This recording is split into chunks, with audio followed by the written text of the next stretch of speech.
So Onyx. First of all, we gotta tell people Okay. who Onyx is. So young people might know Federal Store was on Moesha, right? It was Brandy's boyfriend. Right. OQ, all right.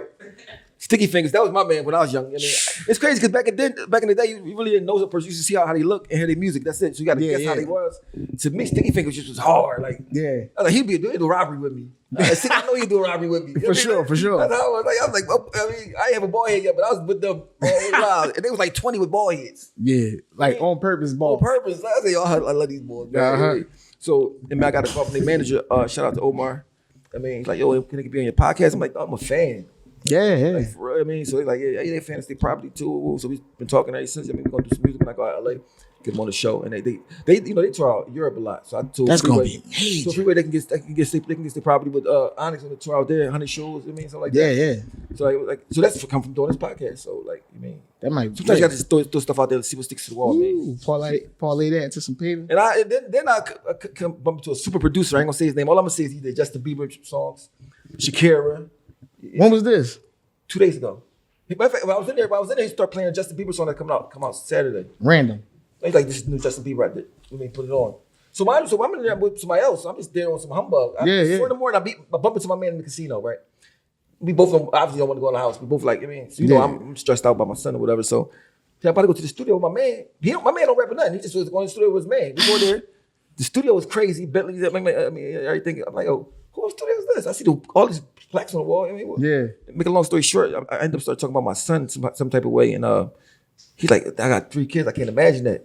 He went to the piano and just started playing the beat. Like I had a song. On the piano? Yeah, on the piano. He's over there just in the studio. Hold on, like off inspiration. Yeah, like yo, we're gonna do a song about your son. Yeah.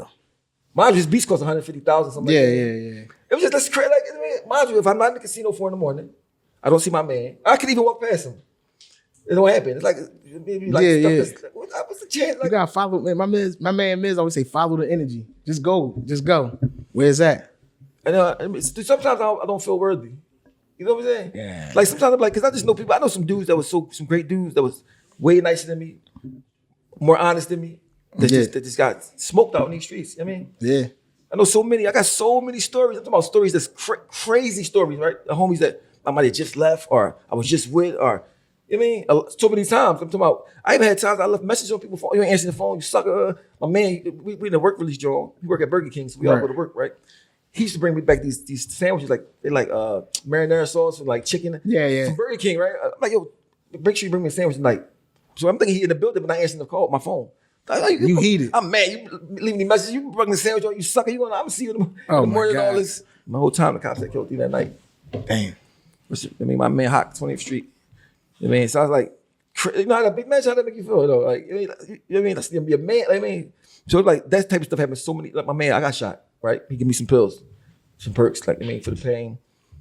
By the time I get on the highway, the cops call me like, "Yo, you one of the last calls he called?" Like, what? The last thing he said to me was, "Yo, be careful." Damn. My man G George, yo, be careful. Yeah. He get killed like probably like an hour later.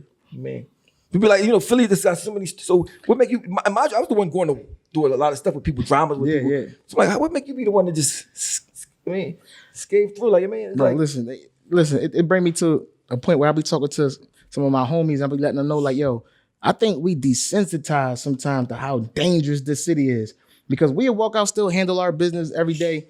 We don't realize like this city will crumble other people. You see what I'm saying? And we don't realize, like, we see the death and everything, but for real, if it processed in our head, you should get the fuck out of here. But just imagine if you're 25 years old and you think you've seen a lot. So just imagine being 40 something. I mean, yeah, like you've seen double. Like I mean, it's like 2 lifetimes. So if you're 25, I mean, you've been coming outside since you was 10. Yeah, or 12. I mean, you got 13 years. You've been seeing stuff. Right. The person that's 40 something, they've been seeing stuff since. Especially if they came outside 10, 30 years. Straight. Yeah. Like I mean, so I remember one time I get off the plane from LA. Right, my man had owned Sambas. Remember Jay who owned Sambas? Yeah. I just got off the plane. I had a Cadillac. I drive the Cadillac to Sambas before I even go home and nothing, because you know we was doing business. Right. Why would I get the car? Somebody run up to the ball. I'm only one out there. Run up to the ball, shoot him in his head. Right. So the boy who you was going to see? No, just some boy. Like, he was walking outside the club. The club was popping. Right. Like, everybody was in the club. He walking on the phone by himself. Boy, run over. I see ball. He give me the nod. Like I'm like, he hit ball right in his head. Boom. So hold on, the shooter gave you the nod. Yeah, nah, like what's up? Like what's up? He had a mask on. Yeah, he must. So when he shot him, right, he kept going. My man, I started taping it. taping ball on the ground because I was like, nobody gonna believe me. Yeah. That's how you say desensitized. I'm like, Yeah. But that's just a long time ago. I wouldn't do that probably now, but like, I'm taping him. Like, yo, Still, Jay, some ball I just yeah. got smoked. I mean, then another time, listen, I was on, but it's crazy because right in the same neighborhood on second, front of Allegheny, right? It's like a Chinese store by the strip club. Right. Right. I'm in the doorway. I always felt, you know, I'm pushing Chinese stores like that. I got robbed in the Chinese store too, Lancaster Avenue. You suckers. Right. So listen. So I'm in the doorway. Yeah. I see some boy coming out like a shirt on his face. This before the pandemic. So I mean, that's why this mask stuff now is crazy. It's wild. I'm looking. So I'm about to break to my car right there. My burning the joint. Boy said, "Oh, you cool?" So I'm thinking like, all right. So then he walk in the Chinese store and kill the boy that was in there. So he said, cool, I'm already stuck. I'm like, he got me. He gonna hit me. Right. Then he hit the ball and he run and jump on the L. So I'm looking like, but he made sure he reassured you first. Because I'm looking like, yo, what? boy at the window. I said, yo, like it's like crazy. It's like, I mean, that's in Philly. You're going to, if you be in Philly, you're going to see some crazy happen. Yeah. So it's like desensitized is the perfect word because that's not normal. Yeah. It's not normal for you to be 20 and thinking you might not live long. Bro. 18. I promise you. If I thought I lived this long, I would live my life a whole different way. Bro, you got PTSD. Listen, you can't tell me a person, especially like a lot of these young kids out here, they got vivid accounts of seeing people they love, homies, getting murdered in their face. You gotta be affected in a way to where you got PTSD. So now we talk about kids who running out here with burners, situations going on, making money, getting into the mix, and you already traumatized. You see what I'm saying? That's why it's easy to, you know what I mean? Get somebody that wiggy because it's... Yeah, but it's crazy because I never really heard about those words when I was young, when I got shot up. Because I got shot up bad. Like, I mean, people don't understand. Like, when I got shot up, it's like, I wasn't supposed to live. The doctor even said it. He said, yo, you had 5% chance of living. Like, you had too many holes. I mean, blood leak everywhere. I mean, it was so bad. You know, I know it was bad when the cops was crying. The lady cop came, I seen her, before I figured out she was crying. I'm like, she crying? I've never seen a cop crying at the scene. Hold on. While you was on the ground? Yeah, she was crying. And you remembered that? Yeah, I remember everything from when I was shot. I remember Carbo Pass. It was a 600 black joint with it. And I remember it had the V12 on the side. It was a coupe. Like, damn. What? That's crazy. Even though we shot about to die, I remember seeing that 6 coupe. Like, it was black. But that's what they had the joint that you roll both windows down. There'd be one big window. So, all right. So tell me this. When you got shot that many times, right? Do you feel the pain or the shot? You feel the pain at first. Like the first couple shots, but then after that, you don't feel it. It'd be all adrenaline. Because I was trying to get the gun from ball. So it was all adrenaline. This daytime. So listen, so when you on the ground, you just feel like you want to go to sleep. I feel real cold. I shot June 27th. It was hot, like 80 degrees. Yeah. I was so cold. My teeth was like about to chatter. That's how cold I was. And then just you feel like you want to go to sleep. It don't hurt. You just want to go to sleep. It's like you want to go to sleep real bad. Like you've been working all day. You want to go to sleep real bad. Damn. Yeah, man. And my man kept smacking me. He's not going to sleep. I call him Russell Simmons. He kept smacking me. Who was your man? We gotta give him props. I call him Russell Simmons. I forgot what he looks just like Russell Simmons. So I used to call him Russell Simmons. He lived on my cousin Nada block. You know, because mind you, when I got shot, it was like 80 people out there. I mean, I wasn't like it was everybody was outside. But the crazy part, this block, so many people got killed on this block, June Street. Like, it was like, mind you, the first day I got out the hospital, well, not the first, the second day I got out of the hospital, I'm walking to the store, my man, somebody coming to kill him while I'm with him. Tell me they ain't PTSD. And the crazy part, listen, I see my man, I said, yo, I had a dream that you killed me. That's what I told him. He's like, yo, we had a dream. Come on, man, you know I'm better than that. Mind you, I hadn't went nowhere since I got shot. Mind you, it's the other end of the street I got shot on. To the top of the street. So I'm walking with a cane. I got my pee bag. And man, I'm twisted, a cast. So when Bull pulled up in the wheel and jump out, I see him with the gun. I said, oh my God, not again. Not like, no, listen. To be serious, and he put the gun out. I guess he looked at how twisted I was. Like I was twisted bad. He's like, I guess he just felt sorry for me. I swear. And that's what gave me nightmares. It wasn't even me getting shot. It was my man. I was like, so I was like, man, that must. I was 18. Yeah. So I was 18. I mean, so then you know, and when you grow up in that era, like my age, you most likely don't got no parents. Yeah. Or if you do, they hide, they go on. I mean, so you dealing with all this stuff, you don't even know what you're dealing with. Right. Just know that you mean, mine got shot June 27th. When I got out of the hospital, July 4th, firecrackers, fireworks. Boom, boom, boom, Yeah. What? They gave me Percocets back then. I've never even heard of them before. You mean? Yeah. I'll take these and go ahead and get. Now they getting you on drugs. Good thing I was going to jail all the time, so I never get a chance to get addicted. Right. You mean? But that's the life of a young. So the life of a young person, you might see them, you don't know what they've been through. Yeah. You mean? Because boys don't talk to people. They don't say they feel, especially in my area. We ain't never see how we feel. Especially not to each other. Yeah, especially not to know. I mean, who you gonna tell? If you can't tell your friends and you don't have no parents, who you tell? You mean? You definitely ain't telling no girl. I mean, you just dealing with it. You trying to deal with it. You don't know there's a name for this. You don't know PT and all that stuff. You know what I mean? So my joint was like, I never thought about what I had. I just know I had nightmares for 5 years. I just had to take medicine. Then it just kind of faded away a little bit. Bro, I remember one time, you might not even remember, we coming out the studio and you in a wheel and I walk up on you. Maybe you caught me in the rearview mirror and I walk up and you like had a reaction where it was you were trying to deflect bullets or something. And I'm like, this, it's cool. Yeah. Like, yo, you gotta understand, man, I got shot. Now, you see what I'm saying? And then that joint just brought me right down. I got shot again. Yeah. So I mean, my nephew got shot right before me. I got shot. I got shot before my nephew. But then he got shot, he died. That's my best friend. I mean, my nephew Sean. It's my sister's son. It's really my nephew, but we the same age. When I was born, that's the first person I remember is my nephew. I mean, wow. So I mean, I had a polo shirt, right? I said, yo, don't take my shirt. He liked to be dressed all the time and fly clothes. Don't take my polo shirt. You know, the rugby was like one something back then. He took my shirt anyway, right? Yeah. I said, why you take? I told you don't take my shirt. We argue. That's the only argument we ever had my whole life. But he don't argue back. I just be arguing. He don't be saying right. Yo, I'm coming down to get my shirt. Come down there. Everybody standing around because he lived on the same block the emergency room on. So I come down there. I'm already on the block. His block, like, no, nothing happened to him. They don't want to tell me. They're looking around like, what's Sean there? Everybody looking crying. What's going on out here? Sean got shot. So they said I just like start throwing up. Damn. Yeah. Boom. Then mind you, that's what I got signed 8 months later. All him used to talk about was me. Right. I mean, because he rapped too. Chance to see that. Oh, you know, he from Major Figures neighborhood, so you know he was the top pop of the joint. He still was riding with me. I mean, like that was my guy. I mean, so he passed away. I mean, I buried him in the shirt. You know what I mean? Yeah, man. My sister know how tight we was. She know that's like the significance. Yeah. Then his brother died right after that. That's wild. So my sister don't have no sons. So now we saying in the song, that's real. She don't have no kids at all. That was it. You know what I mean? So that's I mean, so I see firsthand the trick, but I've never even her kids dying. My nephew dying is different from his kid dying. Yeah. So I can't imagine. She did it the second time we was in the funeral home, right? But my nephew died upstate. His brother. Yeah. So they sent the clothes he was playing basketball into the funeral home. So when they I got the bag. So she opened the bag and she must have smelled the smell and fainted. I never seen nobody faint in my life ever, like a real faint, like a real on the ground, like fall. No acting. Yeah, I say that's how powerful and emotional she was. She fainted. She was regular. God damn. My sister, a parole officer. She's like a straight up citizen. She was working in the jail I was in. She like, oh boy, I don't come into jail. Oh, I bring you here. You can get some chicken. I give some chicken, something like that. But I mean, so she's like a straight shooter. She don't do nothing. She just go home work. Nice. So like she had to deal with that. I'm looking like.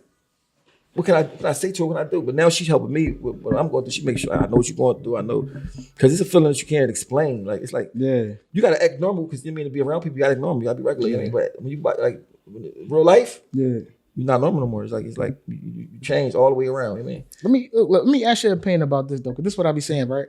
So, we see how the violence has been affecting us all our life, especially coming from the city, right? And most of the time, the violence happens because of poverty. We doing stuff to get bread, right? Mm-hmm. But right now, everybody, it's so much money flowing. I don't care how you feel about Trump, whoever. Listen, it's so much money flowing. Why is it that the crime rate seems like it's skyrocketing when you should be chilling? Well, there's two reasons, I think. One is because the new thing for young boys is to get a name.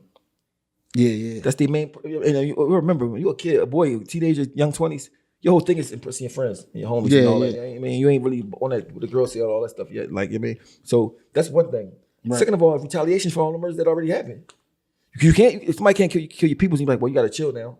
You can't really, I can't even really fix my lips to tell somebody that. Right. Because I know I wouldn't be trying to hear it. You know what I mean? Yo, they killed your brother, but you gotta chill. Peace now. Peace on the streets. So I mean, so the retaliation factor is crazy. Yeah. You know? So that's I think that the main thing is, if it's anything else, you can let slide. But when somebody people pass, I mean, it's like, all out. I mean, it's never gonna be over. So mixed with poverty, of course. Right. I mean, because without poverty, you wouldn't have to be worried about none of this stuff when it happened in the first place. But of course, all this is by design. Right. It's by design. I mean, listen, it's crazy you said by design, right? So now, if people ain't aware in Philadelphia, for those who don't live in Philadelphia, it's like right now they giving out licenses to carry like candy, right? And I say to myself like, yo, all this money flowing around, crime rate at its highest. And right now, I'm talking about you could go to the police website, send your info, and they just say, all right, you approve, come get your John. So I say to myself, like, yo, they want us to kill ourselves. And we doing it. They want us to kill it, but listen. But you gotta understand why we lost. Like, it ain't like we lost by mistake. I mean, it ain't like black people lost by mistake. It's like how we get. I mean, the fact that we still surviving is a miracle. Right. I mean, think about like, I mean, your grandparents, your great grandparents, all the way down to the hundreds of years had it bad. And you think you're gonna just have it perfect, cool? You got all their blood in you. Yeah. You know what I'm saying? I mean, so nobody. That's what I tell people all the time. You Jewish, right? They went through a lot of stuff in the Holocaust and all that stuff, right? But you can blend in with white people once it's over. Yeah. When you black, you can't blend in nothing. Always from 3 blocks away, you black. That's it. You can't change. I mean, so like we got it the worst, and we had the worst the longest. Yeah. And to the point, if you keep making somebody live irregular, they gonna become irregular. The irregular gonna become irregular. It's gonna become the regular. Yeah. So murder is for us, which is not regular, it become regular. Yeah. Like I can't even front. Like even myself, like the first thing you think about, you beef with somebody, kill them. You don't even think about fighting them. You don't think about. You just straight skip. You say skip because you already know what know they the gonna domino effect. You like this? Listen, let's just skip the rumble. Let's skip it. Man, it's sad because we're losing a generation of geniuses, man. Yeah.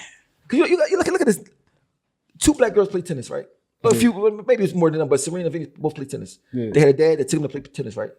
What they do? They take over the sport. Yeah. Right? One little black boy play golf. Take over the sport. Like, I mean, so like anything like.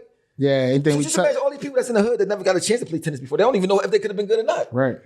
Serena and Venus' dad could have said not to play tennis. They would have never known. They probably would have been working at Walmart or something right now. That's it. You know what I'm saying? Yeah. So it's like the chances and the opportunities that other people get, we don't get. Yeah. I know how to paint. I'm 55,000 years old. I mean, somebody could have been to me like, yo, come on. Oh, yeah, you're gonna say I'm 55. Yeah. They say I'm 50 on Google. I said, well, damn. Google got my man messed up, man. Talk about he's 50. And 50. That's cool though. It's cool. I mean, well, I should get into movies for cheaper then. How you have to be to get into movies for cheaper? No, real life though. It's like, man, like we need a young person that's been through a lot of stuff, right? Hold on, this the solution. But this is giving a solution. This is a possible solution. All right. It won't fix everything, but this is what I think that needs to happen. All right, please. A young person that's been through some things, maybe lived around some stuff, firsthand account, maybe they had a bad childhood or something. All right. But that's young enough that the other young people listen to. Right. Smart enough or strong enough to be a leader, but not even a political leader, but just somebody that's an activist. I think like somebody like Carl, like Pastor Carl. He like a perfect like Pastor Carl is Pastor Carl. So, but Pastor Carl, listen, Pastor Carl was a guy in North Philly I met from going to this barbershop, right? Man, we always had some type of court case, we fighting, we always got house arrest. Like we talk about crime. Oh, so Pastor Carl. Before he became a pastor. Oh, all right, I'm about to say. Before he became a pastor, right? So we both going to jail. I go to jail for a couple of years. He go to jail. We get out, see each other. We always stay in contact with each other, right? Yeah. So the last time I saw him like about 5 years ago, he's like talking about church. Yeah. I said, "What you got to go to? What you about to go to court or something? Trying to put the game on? Like no, man. Like God is." I started saying, "Oh, for real?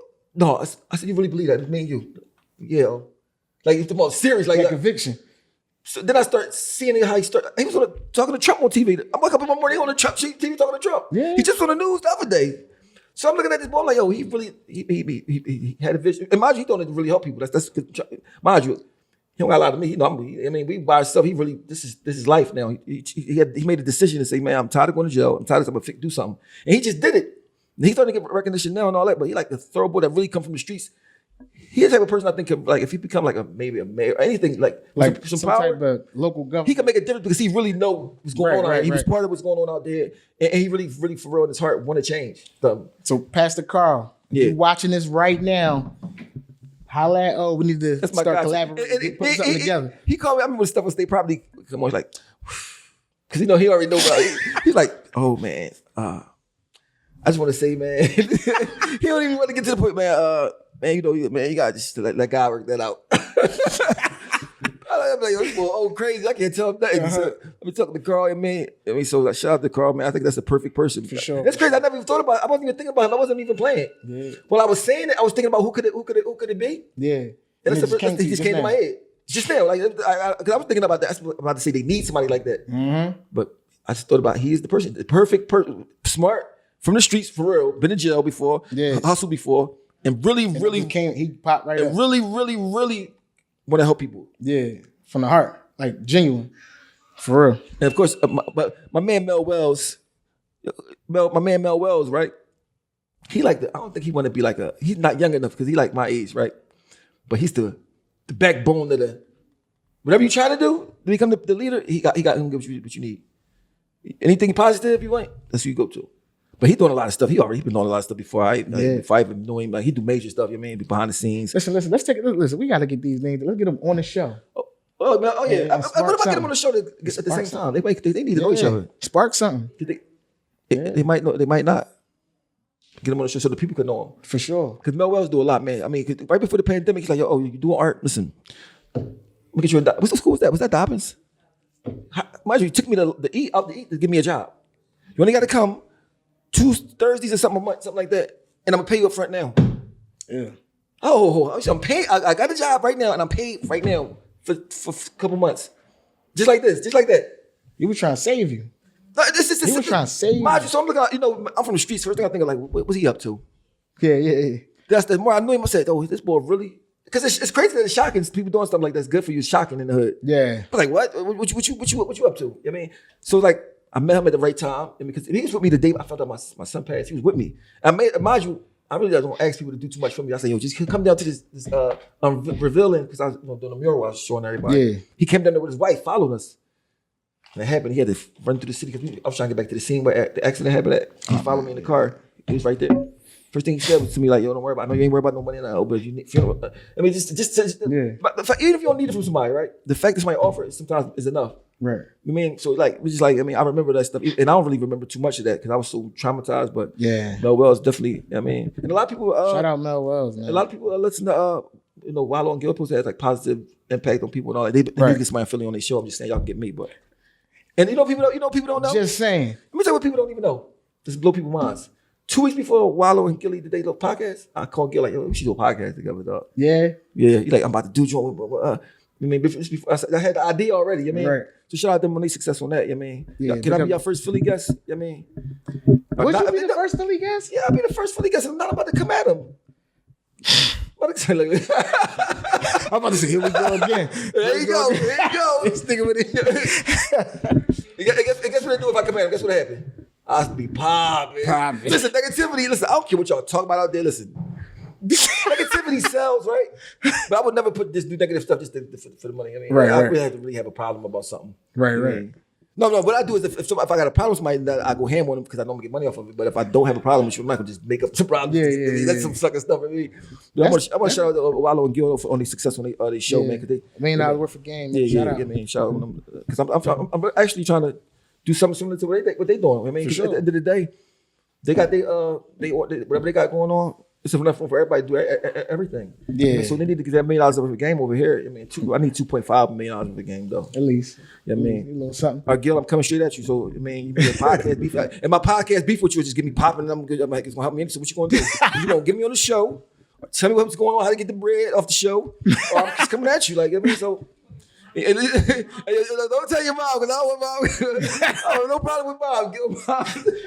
Yo, grandma, come right at your neck. Too many grams. That's what they on Instagram. Too many grams. Yo, did you see when she was rapping Gil's song? Man, listen, I reposted it. That John did something to me. I said, ooh. Did you know how she was grooving? How? Yo, me and Gil had a party, right?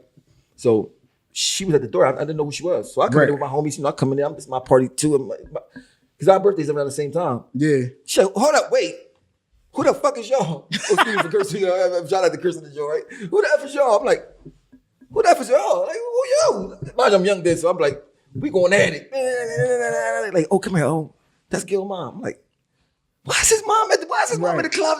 First of all, how gangster is your mom if she at the door she put me to the side, like, still cussing me out, but like, I didn't know who he was, but mother. And I just loved it. Like, I was like, she's so gangster. She's so gangster. Like, yeah. I mean, so that's how I met her. That's my little. I see her, every time I see her, she give me so much love. I can't diss Gillie. That's the reason I can't diss Gillie for real. Like, I want to really get this thing, man, because Mom Dukes, man. So shout out to Mom Dukes, yeah. But no, they got their thing popping, man. For real stuff. I see them. What they just doing Moneybag Yo. Man. Oh man, heavy. Yeah, so like, I mean, stuff like that. Because anybody that make it in Philly, period, is hard. Yeah. I don't care what it is. They could be playing basketball. It could be anything. I mean, it's just hard because there's so much hate around you. But you know what? What I always learned though, which kind of always was disheartening, was normally when people make it from Philly, they move out the city, right? But you blame them? All right, listen, I'm gonna get to it, right? They move out the city.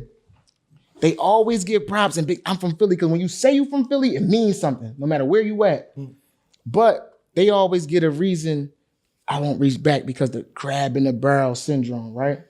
But for me, it's like, how the crabs gonna get out the barrel if they don't reach and help each other up? You see what I'm saying? So it's like one crab got to get out first and got to allow the other crabs to latch on to get out. So it ain't like a pull me down, it's a pull me up. Don't be a crab and don't be in the basket at all. Listen, you can't, listen, that under that scenario, the crab is just what it is because it was born that way. It's not about because you shitty nigga. You see what I'm saying? Oh, pardon my language. But you know what I mean? But I just always thought that. But you gotta understand though, this is the thing. Everybody's not strong enough to be successful and come to Philly. You gotta be strong to be successful and be in Philly. Because everybody's gonna say something to you. People, you never know, people say some strange things to you. I mean, so I'm used to it. I've been going through it for a long time. I mean, right. Everybody's not strong enough to go through that. Some people ain't street, some people ain't like, I mean, they like, when I was young, I used to always say I ain't never leaving Philly. I was proud to play. I mean, I'm down my neighborhood every day. I mean, but now it's so different. It's like it is. Because now you don't gotta be beefing with nobody. You can just caught crossfires be the main, like it's like, I mean, so plus you get all this like, I'm out there for what? It's not even no way to stunt here. If you got to get to a point where you got to look at what you want for yourself, right? Let's just say, for instance, I remember years ago you telling me like, yo, I need a ranch, right? It messed my head up. I said this, hold on, black man. I picture you a cowboy. I'm like, black man with a ranch? What's going on? You see what I'm saying? But it made me start to think. So I said, dang, how much time we gonna give ourselves to enjoy that, right? So let's just say I do obtain a ranch. Like, this is my dream. I obtain a ranch. So how much time? My candy fell out. Look, you hear the thing. So let's just say you obtain that John at 60 years old. You die when you're 70. You only gave yourself 10 years for your dream scenario. When you probably should have told yourself, I'm out of here now. So if you could attain that, then you can enjoy life with it longer. You see what I'm saying? So the urgency to me gotta be there to get to where you see yourself being at. You see what I'm saying? But for me personally, I was like, sometimes I be feeling like burnt out sometimes, you know what I mean? Because I was hustling so hard for so long. When I tried to get on the music game, it was hard to get on. Because there wasn't no internet. It wasn't no, people didn't really even have phones. You had to call landlines and stuff like that. I mean, it was hard to get on. I mean, and then when you get on, you gotta stay on. Yeah. I mean, because once you get on, you can't say the same raps, I mean, whatever. I mean, but then you gotta get money because now you know. You gotta get money all these years. So whatever you're gonna do to get money, you're gonna get money. I mean, so it's like, why do you get tired of it? It's like I mean, so it's like you almost want to be like, man, I just want to go in the house. I mean, because recently I just started watching TV like 4 years ago, watching TV in the crib. I never did that. Yeah. Ever. I was out every day. As soon as I wake up in the morning, open my eyeballs, I get in the shower, I'm out. Yeah. I'm out. It's no rep. I'm outside. I'm outside for like 4 days. 5 days. I'm a 5-day boy. I was a 5-day boy. You know what I mean? So like, I never really got a chance to sit in the house and just like, it's kind of safe in here. It's kind of. I just automatically thought when I wake up, I gotta get out. Even if I ain't got nowhere to go, I'm out. Well, nothing to do is like I gotta get in the mix. I mean, so now I'm really sitting down and be thinking, especially recently, I be thinking a lot because usually I don't get to do that in prison. So you got all the time to think. Yeah. I mean, that's why in prison you grow, you become out better sometimes if you apply yourself. Right. But I sit in the house and I be thinking like, hey man, I could have died so many times and I took so many risks unnecessary. Like, but at the same time, I mean, they say whatever's meant to be is gonna happen anyway. For sure. But I remember I used to come home. This no lie, I swear. I come home from the club, right? Because I live by myself, right? And I used to cry because I know I'm gonna die soon. Like, I'm about to get killed. I used to be just really feeling like I'm about to get killed. Then the crazy part, right after that, I had a shootout in my house. In your house? In my house. In my living room. Boys come through the back. You talking about the South Philly John? Yeah. Oh. All right. So let's get him on, man. So listen. If we wasn't strapped in the house, yeah, I won't be sitting right here. Who was with you? Where's it? Was me, Wiz, and some boy. Where's? Hold on. Let's holler at Dame real quick. Hey. What's up? Oh, it's daytime still over there. You see me over here recording podcast. Yo, Dame. Oh, poor connection. What's up? Chilling, trying to get that audio still. Cause y'all connect to the camera, see him real quick. Hey, yo, Jay, you can see Dave on the jump, man. Yeah. Dave. All right.